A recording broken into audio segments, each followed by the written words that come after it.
ಸೈದಾಪುರ ಗ್ರಾಮ ಅಂದ್ರನ ಬಹಳ ಖುಷಿ ಆಗ್ತದ. ಕಾರಣ ಏನು ಅಂತ ಕೇಳಿದ್ರ ಕೇಳುವಂತ ಭಕ್ತರು. ನೀವೇನು ಬಹಳ ಸಾಕಾರ ಅದಾರಂತೇನು ನಿಮ್ ಮೇಲೆ ಪ್ರೀತಿ ಇಲ್ಲ, ಬಹಳ ದೊಡ್ಡ ಗುಡಿ ಕಟ್ಟೇವೆ ಅಂತೇನು ಬಹಳ ಪ್ರೀತಿ ಬರಕೈತಿಲ್ಲ. ನನಗೆ ಏನ್ ಪ್ರೀತಿ ಅಂದ್ರೆ ನೀವು ಕೇಳುವಂತ ಒಂದು ಭಕ್ತಿ ಏನದ, ಒಂದು ಶ್ರದ್ಧೆ ಏನದ, ಅದನ್ನ ನೋಡಿದ್ರೆ ನನಗೆ ಬಹಳ ಖುಷಿ ಆಗ್ತದ, ಸಂತೋಷ ಆಗ್ತದ. ಯಾಕಂತ ಕೇಳಿದ್ರೆ ಇವತ್ತು ನಾವು ಇಬ್ಬರೇ ಹೇಳ್ತೀವಂತ ನಮಗೆ 3 ಮಂದಿ ಮತ್ತವ್ರು ಕೂತಾರ. ಅವ್ರು ಎಲ್ಲಾರು ಒಂದೊಂದು ತಾಸು ಹೇಳಿದ್ರು, ನಾ ಅಪ್ಕೊಂಡಿದ್ ಕೇಳಿ ಎಷ್ಟೊತ್ತಕ್ಕ ನಾ ಹೇಳ್ಬೇಕ್ರಿ ಹೇಳಿ. ಅವ್ರೊಂದು 10 ನಿಮಿಷ ಹೇಳಿ ಬಿಗಿಸ್ತಾರ ಅಂದ್ರೆ ಅವ್ರು ಅರ್ಧ ತಾಸನ ಬಡದ್ರ. ಯಾಕಂದ್ರೆ ಕೇಳೋರು ಚಲೋ ಇದ್ರೆ ಹೇಳೋರಿಗೆ ಬಾಳ ಹುರುಪ್ ಬರ್ತೈತೆ, ಮತ್ತಿನ್ ನನಗೆ ಹುರುಪ್ ಬರಬಾರ್ದು. ಅವ್ರು 9 ದಿವಸ ಆಯ್ತು, ಇವ್ರು 3 ದಿವಸ ಆಯ್ತು, ನಾ ಬರುದು 1 ದಿವಸ ಬಂದಿ.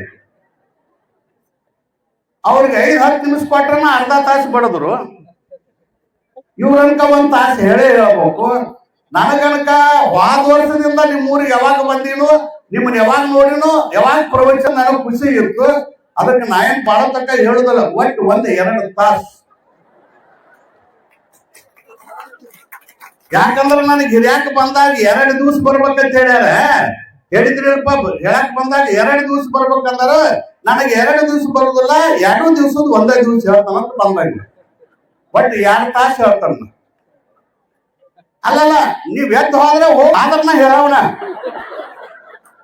ಪಣಿಗೆ ಮಾಯಕ್ ತಗೊಂಡ್ ನಿಮ್ ಮನೆಗೆ ಬಂದರೂ ಹೇಳವಣ. ಇಲ್ಲ 2 ತಾಸು ಹೇಳೋದಿಲ್ಲ, 1-2 ಮಾತು ಹೇಳ್ತಾನ, ಬಾಳ ಹೇಳೋದಿಲ್ಲ. ಅವು 2 ಮಾತು 1 ತಾಸಿನೂ ಅದಾವ. ಬಹಳ ಸುಂದರವಾಗಿರುವಂತ ಇದು ಮಾನವ ಜನ್ಮದ ಸಾರ್ಥಕತೆ. ಈಗ ಏನ್ ನೀವು ಮಾಡಕತ್ತೀರಲ್ಲ, ಇದು ಮಾನವ ಜನ್ಮದ ಸಾರ್ಥಕತೆ. ಯಾಕಂತ ಕೇಳಿದ್ರೆ ಬರೇ ಸಂಸಾರ, ಪ್ರಪಂಚ, ಹೊಲ, ಮನಿ, ಧನ, ಕರ ಇದೈತಿ ನಮ್ಮ ಜೀವನದೊಳಗೆ. ಆದ್ರೆ ನಮಗೆ ಇಷ್ಟೆಲ್ಲ ಇದ್ದು ಭಗವಂತ ಇಷ್ಟೆಲ್ಲ ಕೊಟ್ರು ಏನಾದ್ರೆ ಶಾಂತಿ ಸಮಾಧಾನ ನಮ್ಮ ಜೀವನದೊಳಗೆ ಐತಿ ಅಂದ್ರೆ ಯಾವೂ ಶಾಂತಿ ಸಮಾಧಾನ ಇಲ್ಲ. ನೀವ್ ಬಹಳ ಗಳಿಸಿರ್ಬೇಕಪ್ಪ, ಗಳಿಸಿಲ್ಲ ಅಂತ ಏನಿಲ್ಲ. ಮಹಡಿ ಮ್ಯಾಲ ಮಹಡಿ ಕಟ್ಟದಿ, ಅದು ಹೊಲ ನಂದ, ಇದು ಹೊಲ ನಂದ ಐತಿ, ಇಲ್ಲೂ ಪ್ಲಾಟ್ ಅದಾವ, ಅಲ್ಲೂ ಪ್ಲಾಟ್ ಅದಾವ ಅಂತಿ. ಯಾವ ಪ್ಲಾಟ್ ಒಂದ್ ಮಾಡಾವಲ್ಲದೆ ನೀವು ಉಣೋದು 1 ಪ್ಲೇಟ್ಲ. ಅದಕ್ಕೆ ನಾವು ಯಾವ್ದು ಗಳಿಕೆ ಮಾಡಿದ್ವಿ ಅಂತ ಕೇಳಿದ್ರೆ ಆ ಗಳಿಕೆ ಒಳಗೆ ಶಾಂತಿ ಇಲ್ಲ. ಅದಕ್ಕೆ ದಾಸರಂತಾರ, ಎಷ್ಟು ಗಳಿಸಿದಲ್ಲೇನೈತಿ ನಿನ್ನ ಇಟ್ಟ ಬರುವ ಮನಿ ಬ್ಯಾರೆ ಐತಿ. ಹೌದು, ನೀ ಎಟ್ಟಾರೆ ಗಳಿಸಿ ಮಾಡಿ ಮ್ಯಾಲ ಮನಿ ಕಟ್ಟಿಸಿರ್ಬೇಕು. ಅದಕ್ಕೆ ಹೇಳಿದ್ರ ಅವ್ರು, ಮನೆಯ ಕಟ್ಟಿಸಿದ ಮಾಳಿಗೆ ನಿನ್ನ ಹೊತ್ತುಕೊಂಡು ಒಯ್ಯುವ ನಾಳಿಗೆ ನಿನ್ನ ಇಟ್ಟ ಬಂದ ಉನ್ನತಾರ ಹೋಳಿಗೆ ನೀ ಮಾಡಿದ್ದು ಯಾರಿಗೆ ಕಸ ಬಾರಿಗೆ ಅಂತೇಳಿ ಕಳ್ಕೊಂಡು ಮನೆ ಬೇರೆ ಬಿಟ್ಟು ನೀವನ್ಕ ಎಲ್ಲಕ್ಕೂ ಚಪ್ಪಡಿಗೆನ ಬಡಿತೀರಿ. ನಿಮ್ಮನ್ನ ಬೇದ್ರು ಚಪ್ಪಡಿಗೆನ ಬಡದ್ರಿ. ಇದೀಗ ತುಕಾರಾಮಂದ ಹೇಳಿದ್ರು, ಅದಕ್ಕೂ ಅವ್ ಕತ್ತಿ ಮೇಲೆ ಕುತ್ತಾನಂದ್ರು ಚಪ್ಪಡಿಗೆನ ಬಡದ್ರಿ. ಹುರುಪಿಡಿ ಮಗ ಅದೊಂದು ಖುಷಿ.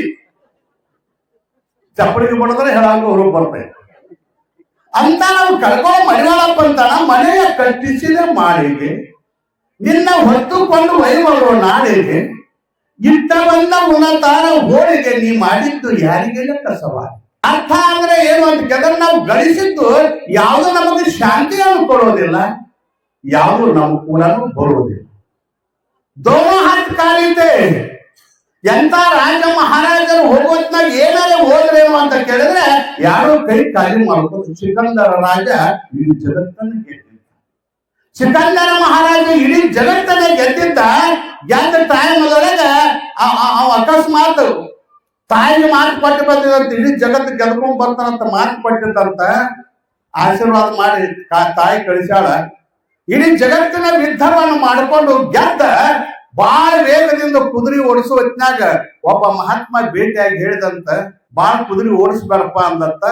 ಇಲ್ಲ, ನಾ ಅರ್ಜೆಂಟ್ ಹೋಗ್ಬೇಕಾಗಿತ್ತ, ನಮ್ಮವ್ಗ ಸುದ್ದಿ ಮುಟ್ಟಿಸ್ಬೇಕಾಗಿತ್ತು, ಇಡೀ ಜಗತ್ತನ್ನ ಗೆದ್ದಿದ್ದೇನೆ, ಅದನ್ನ ಸುದ್ದಿ ಮುಟ್ಟಿಸ್ಬೇಕಾಗಿತ್ತು ಅಂದಾಗ ಮಹಾತ್ಮ ಅಂದಂತ, ನೀ ಹೋಗಿ ನಿನ್ನ ತಾಯಿನ ಮುಟ್ಬೇಕಾದ್ರೆ ಇನ್ನೂ 1 ವಾರ ಬೇಕು, ಇನ್ನು 2 ದಿನದಾಗ ನಿನ್ನ ಮರುಗೈತಿ, ಏನ್ ಮಾಡ್ತೀವಿ ಬಿಡು ಅಂದ.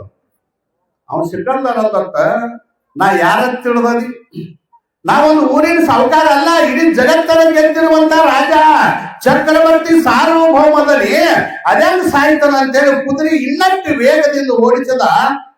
ಋಷಿಗಳ ಆಡಿದ ಮಾತು ಯಾವ ಕಾಲಕ್ಕೂ ಋಷಿ ಆಗೋದಿಲ್ಲ. ಕುದುರೆ ಮೇಲೆ ಬಿದ್ದ ಸಾಯಕೈತಿ. ಚಕ್ರವರ್ತಿ ರಾಜ, 100 ಜನ ಸೈನಿಕರು ಹೋದ್ರು, ಸಾಯಿದ ಗ್ಯಾರಂಟಿ ಏನಿಸ್ತಾವು. ಆಗ ಅವರು ಅಳ್ಳಾಕೈತ್ರಿ, ಇವನು ಅಳ್ಳಾಕೈತದ. ನೀವ್ ಯಾರು ಅಳಬೇಡ್ರಿ, ಒಂದ್ ಮಾತು ಕೊಡ್ರಿ ಅಂತ ಸಿಕ್ಕಂದಾರ. ಒಂದ್ ಮಾತು ಕೊಡ್ರಿ, ಏನು ಅಂತ ಕೇಳಿದ್ರ, ನಾ ಸಾಯುದು ಗ್ಯಾರಂಟಿ ಅದ, ಪ್ರಾಣ ಪಕ್ಷ ಆಗ ಹೊಂಟದ, ನಮ್ಗೊಂದ್ ಮಾತು ಕೊಡ್ರಿ ನಡೆಸ್ಕೊಡ್ಬೇಕು ಅಂದಾಗ ಅವ್ರ ಅಂದ್ರಂತ, ನೀವು ಪ್ರಾಣ ಬೇಡಿದ್ರು ಪ್ರಾಣ ಕೊಡ್ತಾನಂದತ್ತ. ಅವಂದತ್ತ ನಂದ ಪ್ರಾಣ ಹೊಂಟ, ನಿನ್ ಪ್ರಾಣ ತಗೊಂಡ್ ನಾನ್ ಮಾಡ್ಲಿ ಅಂತ. ಅದು ಬೇಕಾಗಿಲ್ಲ, ನನಗೇನ್ ಬೇಕಾಗಿತ್ತಪ್ಪ ಅಂತ ಕೇಳಿದ್ರೆ ಒಂದ್ ಮಾತು ಕೊಡ್ರಿ. ಏನಂದ್ರ, ನಾ ಸತ್ತ ಮೇಲದ ನಮ್ಮ ಧರ್ಮದೊಳಗ ಇಡೀ ಹೆಣದ ಮೇಲೆಲ್ಲ ಅರಿವಿ ಮುಚ್ಚಿ ಮೆರಸಿ ಮಣ್ಣು ಕೊಡ್ತಾರಪ್ಪ. ಹಂಗ ಮಾಡಬೇಡ್ರಿ, ಮೆರಸ್ರಿ, ಇಡೀ ಬಟ್ಟೆ ಎಲ್ಲ ಮುಚ್ಚ್ರಿ, ಅದ್ರ 2 ಕೈ ಮಾತ್ರ ಮುಚ್ಚಬೇಡ್ರಿ, ಹೊರಗೆ ಕಾಣಂಗ್ ಮೆರಿಸಿ ಮಣ್ಣು ಕೊಡ್ರಿ ಅಂತ.